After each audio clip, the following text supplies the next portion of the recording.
क्या ईरान कमजोर हुआ है या पहले से ज्यादा मजबूत होकर ताकतवर होकर उभरा है? इस सवाल का जवाब सादा हां या नहीं में देना मुश्किल है, क्योंकि ताकत सिर्फ फौजी सलाहियत का नाम नहीं बल्कि सियासी, सिफारती, माशी और अवामी अवामिल का मजमुआ होती है। दरअसल बात अगर ईरान की जाए तो जिस तरह से एक तरफ दुनिया की दो बड़ी ताकत यानी इजराइल और अमेरिका एक साथ थे और दूसरी तरफ ईरान तनहा और ऐसा मुल्क जिस पर कई सालों से, कई बरसों से एक तरह से पाबंदियां रही हों, उसके बाद भी ईरान मैदान पर डट कर एक तरह से अमेरिका और इजराइल के सामने खड़ा हुआ और सिर्फ खड़ा ही नहीं हुआ बल्कि मुंहतोड़ जवाब अमेरिका और इजराइल को दिया है। और ऐसे में कहा जा सकता है कि मशरिक़ वुस्ता में अब ईरान की ताकत काफी ज्यादा बढ़ चुकी है। अब अमेरिका जैसे मुल्क भी ईरान को आंख दिखाते एक तरह से डरेंगे और जिस तरह से अमेरिका को चारों खाने एक तरह से चित किया है ईरान ने, इसके बाद अब ईरान की ताकत कहीं ना कहीं काफी ज्यादा बढ़ गई है।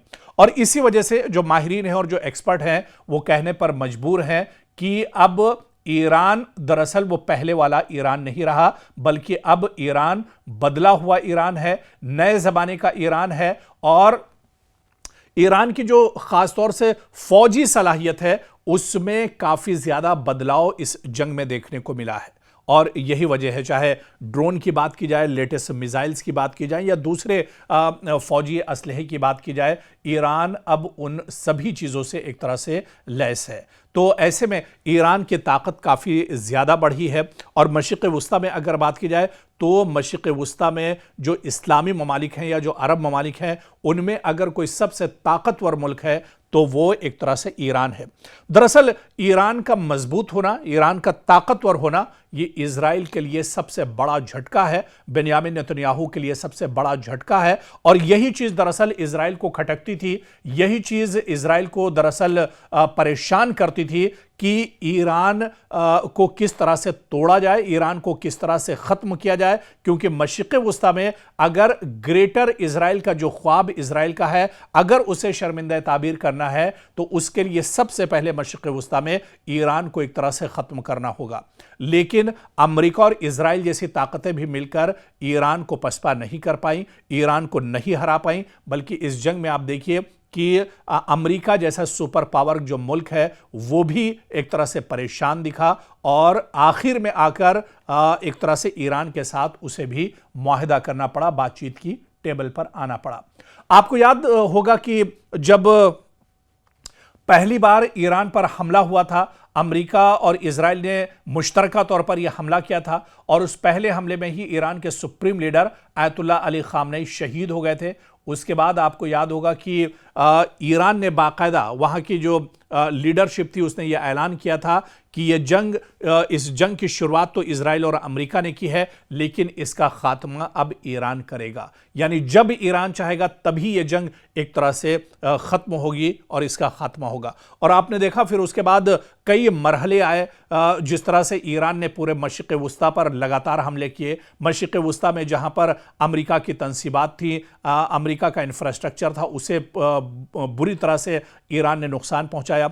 इसके अलावा आप देखिए कि मशरिक़ वुस्ता में इजराइल के अंदर घुसकर ईरान ने इजराइल के अंदर काफ़ी तबाही मचाई।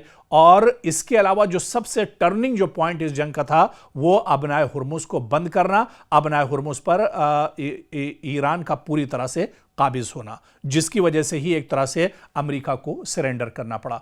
तो कहीं ना कहीं अब इस जंग के बाद अब तस्वीर बिल्कुल साफ हो गई है कि दुनिया के सामने ईरान एक बड़ी ताकत बनकर उभरा है। और मशरिक़ वुस्ता में यह कहा जाए कि मशरिक़ वुस्ता की जो सबसे बड़ी ताकत मौजूदा वक्त में है वो दरअसल ईरान है। और इस जंग के बाद यह बिल्कुल साफ हो गया है कि ईरान अब पहले जैसी ताकत नहीं रही बल्कि ईरान की ताकत में अब काफ़ी इजाफा हुआ है और जंगी एतबार से भी ईरान अब पहले से काफ़ी ज़्यादा मजबूत है।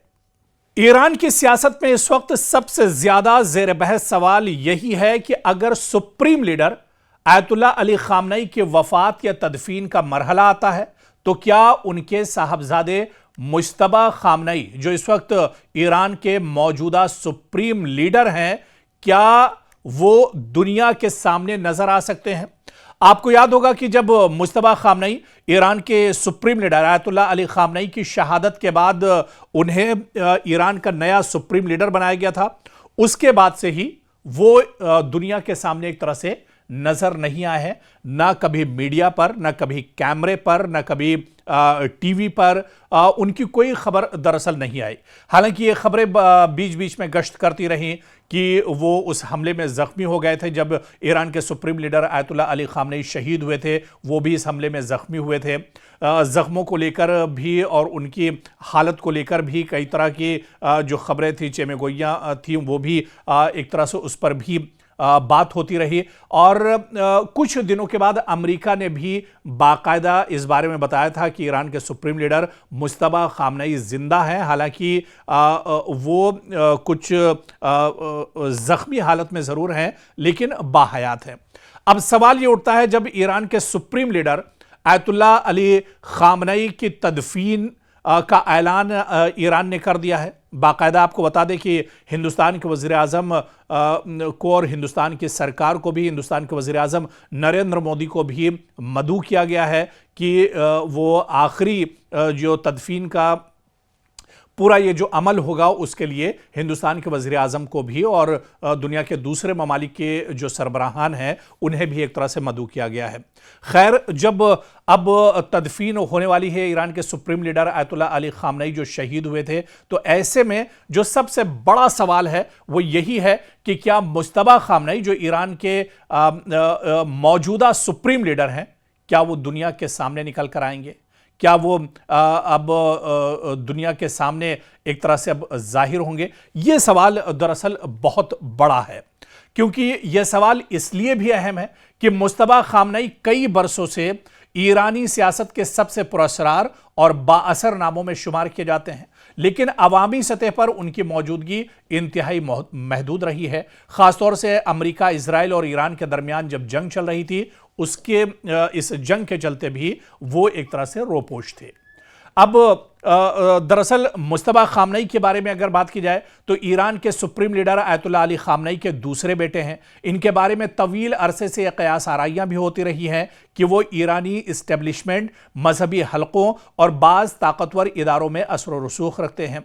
ताहम वो ना तो बाकायदा हुकूमती ओहदे पर कभी रहे और ना ही आम सियासी रहनुमाओं की तरह मीडिया में नजर आते हैं। इसी वजह से उनके बारे में मालूमात महदूद और कयास आराइयों पर मबनी रहती हैं। अब बड़ा सवाल यह उठता है कि अगर ईरान में सुप्रीम लीडर की तदफीन जैसा तारीखी मौका आता है तो पूरी दुनिया की नजरें तेहरान पर होंगी।